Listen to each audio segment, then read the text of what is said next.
This episode of the Totally Rad Show is brought to you by Netflix. Coming up, Jeff reports from this year's Game Developers Conference. The Totally Rad Show. Totally Rad Show, Totally Rad, Totally Rad Show, Totally Rad, Totally Rad Show, Totally Rad, Totally Rad Show, Totally Rad Show. Hello, everybody, and welcome to the Totally Rad Show. We've got a great week for you today. This man, Jeff Cannata, just came back from GDC, the Game Developers Conference, or convention. I don't know what it is. Conference. Yeah, there you go. Get it right every time. And he's going to be sharing a little bit of a slice of that pie today. Yeah, I should mention, I apologize. There are some audio issues with some of the interviews that I did, but some of them don't have audio issues. So very nice. Please bear with us. I think there's some really good content in there. And then tomorrow, we're going to be finally giving you our review of John Carter. John Carter. Of Miles. Well, just John Carter. Total Recall reference, right? Yeah. Because there's another influence in there. I know, but it turned into something else suddenly. There's Pirates. Pirates and Schwartzy. Then on Wednesday, we sat down and played some of Azura's Wrath. Very nice. And we will reap vengeance talking about it. We will review vengeance on you. Thursday, we are getting a chance to talk about the 21 Jump Street remake. Very excited about that. And then Friday, it's more GDC. Here's the weird thing about GDC. A lot of it? Some stuff, well, there's a lot of it, but there's some stuff that is embargoed, bizarrely. So we're pushing the rest of our GDC talk, our big wrap up, to the end of the week so that I can tell you about some of the things that I'm not allowed to tell you about currently. Today. Right, yeah. We also want to thank, was it Kenyon Sharp? Yes. Kenyon Sharp for sending in the John Carter background. He's French now. It's totally rad, dude. That's pretty great. That's what, as just to quote Taylor Kitsch. Yeah, Just exactly. to quote Taylor Kitsch, go back and watch that interview if you didn't hear him say these words. Bango. All right, let's get into GDC goodness.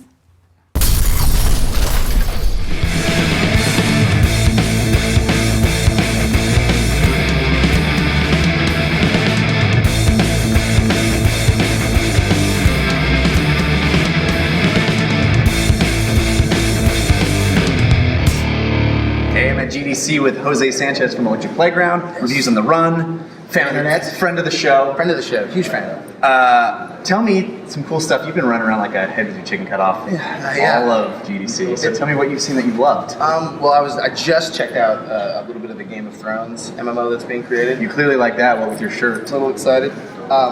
So that's, Big Point did the Battlestar Galactica MMO that everybody flipped over, and so I'm really looking forward to. They're taking the HBO license of the show. And so getting to see what they do with, come on, Peter Dinklage. 3D Dinklage? Fully 3D Dinklage. Modeled? 3D Dinklage. That's all floppy hair. When you were telling me about Risen 2, I was really excited about Risen 2. Dark Water, they're already talking about DLC. Game's not even out. I know, right? They're showing off their DLC. That's Pirates. The game. Full role-playing game with pirates. I'm in. Yeah, the first Risen was cool. A lot of people, it sort of went under the radar. But no pirates. No pirates. Pirates now.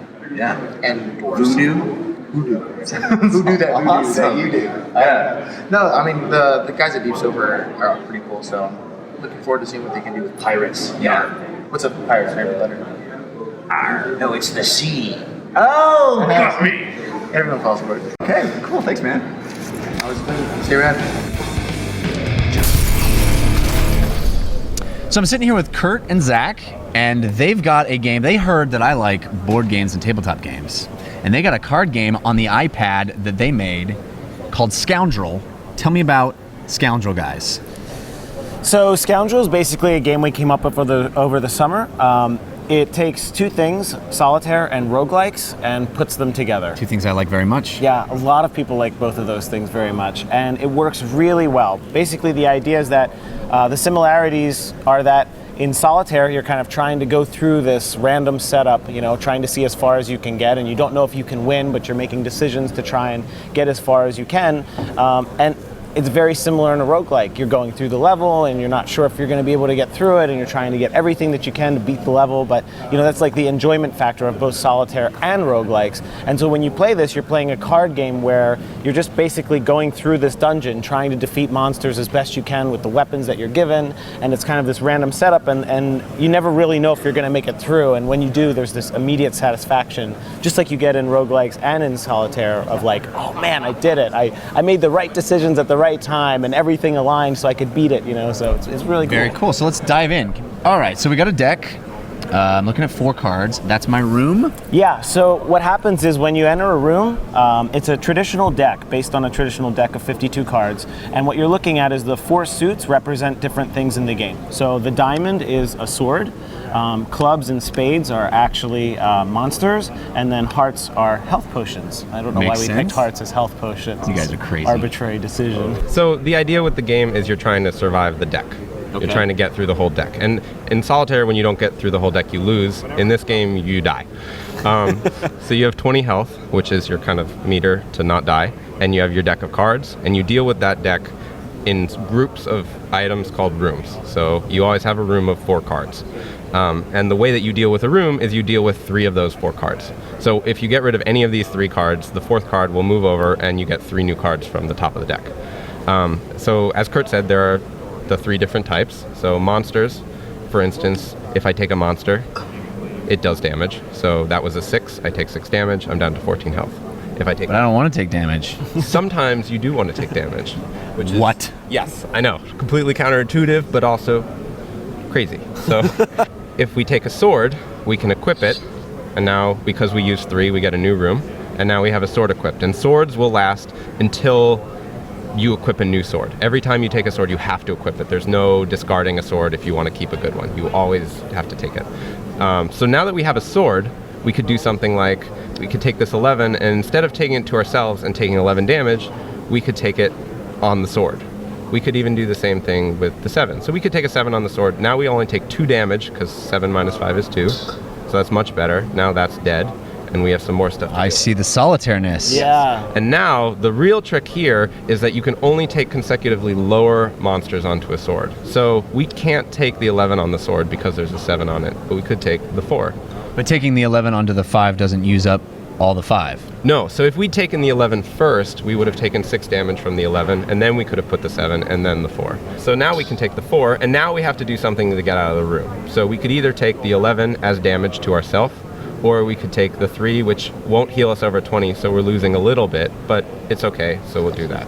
We've definitely got numbers wow, that are that's awesome. above what you would find in an actual deck of 52 cards. Right, well, so how we do the numbers is it's the suited order. So the 14 is an ace, and the king is a 12. Yeah. Because you can actually play this with a normal deck of cards. You don't need And the this thing game. about the red suits is they only go up to 10. Right. So when you see like the 5 sword that you had is actually midway through the highest level. So you don't have any 11, 12s, or 14. So if you have a 10, that's the best weapon you're going to get for the entire deck. So you got to use it really well, So it's like if you're holding on to it and you're at that moment where it's like you get your 10 sword and there's not a monster on it, and then you go to the next room and there's like a 2 monster, a 3 monster, and a 4 monster, and you're like, oh man, I'm gonna put a 4 on a 10. And Yeah. it's just like solitaire in a sense where sometimes you have to put the card on the thing that you don't want to put because you can't.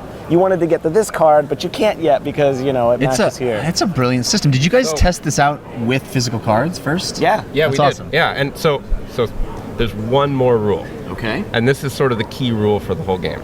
And that's, so this room yeah. sucks, right? And we would die if we went in it, probably. Yes. So you can skip a room.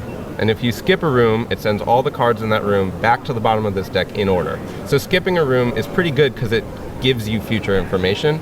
But it's also really risky because if we'd skipped into this room, we'd be screwed because you can't skip 2 rooms in a row. Right. But you can skip more than one room. You can skip total. as many rooms Every as other you room want, you can skip. but not 2 in a row. So we can tap here and skip. Now we have new cards. But the thing to remember is now, so like as you play, the skipping rooms isn't just to get out of a tight situation.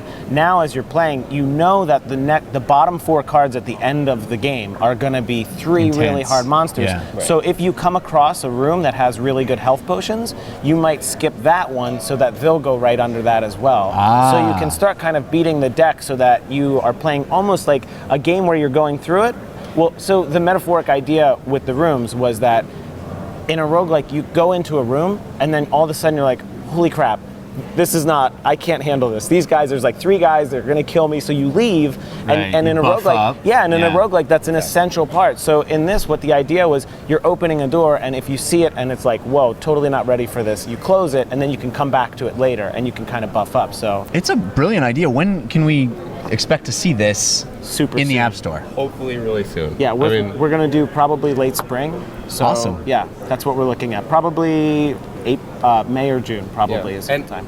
And we should mention also, the art is being done by Adam Saltzman. It looks great. Yeah, it really is. And this is like first pass. Like we're gonna have lots of different decks and all sorts of different cool stuff going on in there. Awesome. So keep your eye out for Scoundrel, and if you guys would do me the honor of punching it out, let's slam them together. There we go.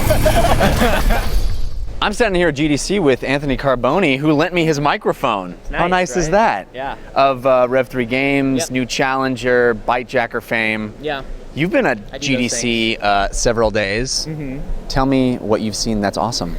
So I spent most of my time at the IGF Pavilion, which is where I think all the super cool stuff is. I got to play a lot of the IGF nominees, things like Fez, things like Joust. I don't know if you played Joust yet. No. Joust is the screenless game I played it in with move 1987. controllers. No, this is the new one. This is Johann Sebastian Joust. Yes. And it is played with move controllers and no screen, and it's basically a group of people, and you hold your move controller. And the deal is you can move slowly and smoothly, but the second your controller gets hit or you move back, you're so out. It's physical contact. It's physical it's basically the adult drinking game version of freeze tag. So it's everything that as a nerd I was trying to avoid by playing video games, but brought into a video game. But the second they put a controller in your hand, you feel comfortable enough to do it. You're like, oh, all right, yeah, PlayStation, I know this. Awesome. And then you're running around on the floor. It's so good. So good. That's amazing. And so what else have you seen? Anything that you didn't know existed before today? Oh man, before today, what didn't I know existed? Proteus. Oh. Proteus. I went to the Wild Rumpus One Life Left Venus Patrol party, which was this big bar party that held all these experimental games and multiplayer games. And in the middle of this super loud nightclub, you go upstairs to a side little chill room where you play this game that's just about wandering around a pixel landscape with ambient music, and everybody's just sitting there like, ah. And I don't know if I was so into it just because it's the loudness of the convention and I'm kind of like low energy, and so going into a chill room was just the perfect thing to do at that moment. Yeah. But I also just kind of like games that are about slow exploration for the sake of slow exploration. Yes. And this is just perfect for that. That's awesome. So did you agree with the winners of the IGF awards? I did.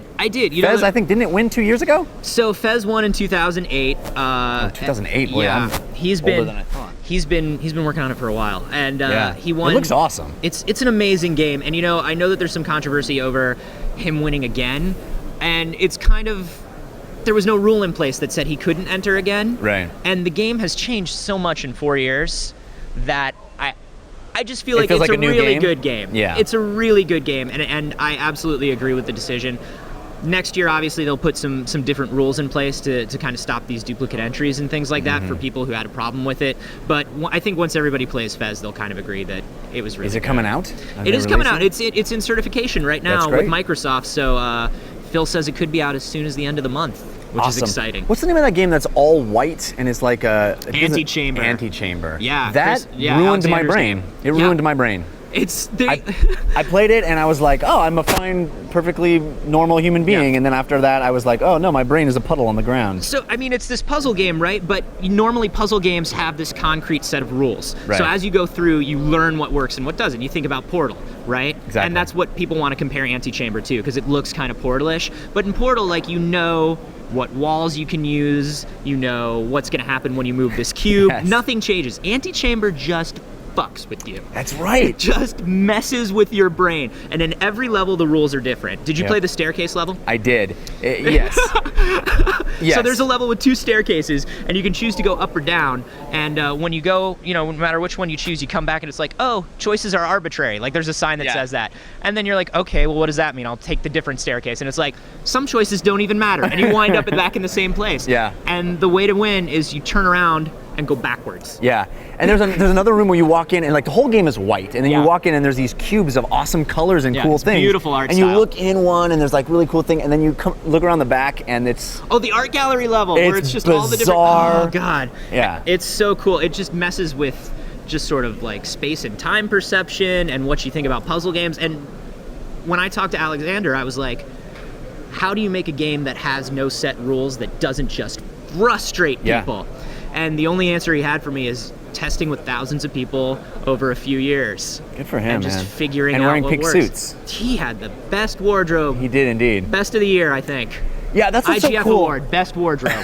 That's what's so cool about GDC. I mean, you see games here that are unlike anything at any other trade show. Yes. People are really creative. It's awesome. Yeah. And you're the guy. You're the independent guy. You're out there finger on the pulse. I'm just, please, it's like that. No, I don't know. That's awesome. I try to keep up with it as much as I can, just because I feel like these guys, since they have no oversight, since they don't have that corporate pressure, they have so much more freedom to implement their new ideas. And that stuff all just kind of trickles down to the rest of the industry, you know? It's true. Yeah. Well, thanks a lot. I appreciate it. Yeah, Can we absolutely, get, man. it's hard with the microphone, but we do the fist Yeah. explosion. Yeah, Ready for let's that? do it. All right, everybody, be sure to stick around. We're going to be answering one of your Twitter questions right after this. But first, Daniel Trachtenberg. I like Netflix, don't you? I love Netflix, There you actually. go. I really do. And Netflix streams TV shows and movies directly to your home, saving you time, money, and hassle. Isn't that crazy? It saves you all that time, money, and hassle that people can grow up not even knowing what that is. What time, money, or hassle is? They don't even know what time, money. I mean, literally, a 5-year-old doesn't even know what time, money, and hassle is. Yeah, 5-year-old's pretty dumb. It's renting things. It's going to the store. You can sit Renting at your home, things. look at the website, click around, put a queue up. So you don't even have to like do it every week. You just may do it once, and then they just start sending you things. Or you just click on it and you're watching it right then. Yeah, or. Watching it. Amazing. Right? It's unlimited amount of things Yeah, it's streaming into Netflix, your but eyes. or. But you have to own a few things. Okay, what? Or one of several things. One One of of several any things. A PC. Got it. A Mac. Got that. A TV. Got that. Possibly, unless you have a PC or Mac, then you don't need a TV. Xbox 360, Got it. PS3, Got Nintendo it. Wii. Got I it. mean, Basically honestly, anything that attaches to the internet. Anything that attaches to the internet, Yeah. pretty incredible. Amazing. So you can watch as many movies or TV shows as you want, anytime you want, and you can cancel it at any time. No obligation, no risk, no hassle. Yeah. I love it. So for free, for a limited time, you get a free 30-day trial membership. Go to netflix.com/TRS. Sign up now. Also, What if I'm overseas though, in the UK or Ireland? yeah, if you are, you can also get a free trial just by heading to netflix.co.uk/TRS Okay. if you're in the UK. Okay. Or netflix.ie/TRS if you're in The IE. the Inland IE. Empire. You're in Internet Explorer. If you're in Amazing. Ireland. Cool. All right, people. Well, that is it. We will see you. Don't forget to send in your backgrounds. Fans Get on Totally our Rad Show.com. show. Or go to Fans at jinx.com/TRS to get cool shirts and hoodies and stuff. Join us tomorrow for our review of the movie John Carter. Today's Twitter question comes to us from Luke Stoneley at L Stone. Luke Skywalker, Doc Brown, Peter Venkman show up. You can only hang out with one of them for the Whoa. day. Who do you choose? On 3? No. Oh no, this can't be that. What are you talking about? They don't have not, a. I'll say here's my issue with this. Yeah. I actually don't What's your want to hang issue out with with this any question? of them. That's it. That's a Peter big issue. Venkman, I think, would be a total dick to me. He would make He'd fun of probably me. electrocute you if you picked the wrong Yeah, card. He would. Yeah. Doc Brown. I didn't know I was gonna get shocked. What am I gonna get? Doc Brown is gonna like. He's a crazy person. Yeah, we he's all know crazy. it. Luke Skywalker is like Danny! like That's what cheesy. he'd say. Danny. Yeah. yeah. Luke Skywalker's not cheesy. He's a Jedi. Yeah, what's so I cheesy guess I would about have Luke? to pick Luke Skywalker actually. Interesting. I mean, like, what are we gonna He talk might about? be a little morose. Well, especially if it's Luke like- Skywalker when? Exactly. Good question. Anytime Whenever. he's morose. Whenever. Either he's going into town for some power converters. Right, like that guy's he's a little like, annoying I don't want to guy. hang out with that nerd. But later on in Jedi, he's like brooding and boring. And I you're want like, that. Hey, I want hey, brooding Luke, and what's boring. going on? So you Do just some proved my tricks. point. Thank No, you. I'm gonna say do some frickin' tricks. Let's do the Force You're all stuff. saying Do Luke. some, you're lift saying- me up, bitch. No. I Make think me fly. I think Doc Brown, because what I would do is I would go, okay, here's some paper. Let's just sit down and you explain to me how I can He's travel gonna through draw a time. Y with some squiggly lines, and he's gonna Yeah, like make and I'm that. gonna go a little bit farther, deeper. Think of me as He's a gonna person go- who doesn't get this. He's gonna go, okay, the only way I can explain Talk to me this, like I'm a Alex, 5. is to stand on that toilet and then fall and hit your head. I would try it. If Doc Brown said do So it, who would you? Oh, definitely Venkman. Because Venkman's yeah, he too might much be a of an dick to me, ass. but I will definitely be laughing. I will definitely be laughing. This is hanging out. Peter Venkman, come on. Okay, good I'd be laughing. answer. And he'd probably have girls around. That's true. Of the three. And maybe ghosts. I'm not bad. afraid of no ghosts. Thank you so much at Elstone.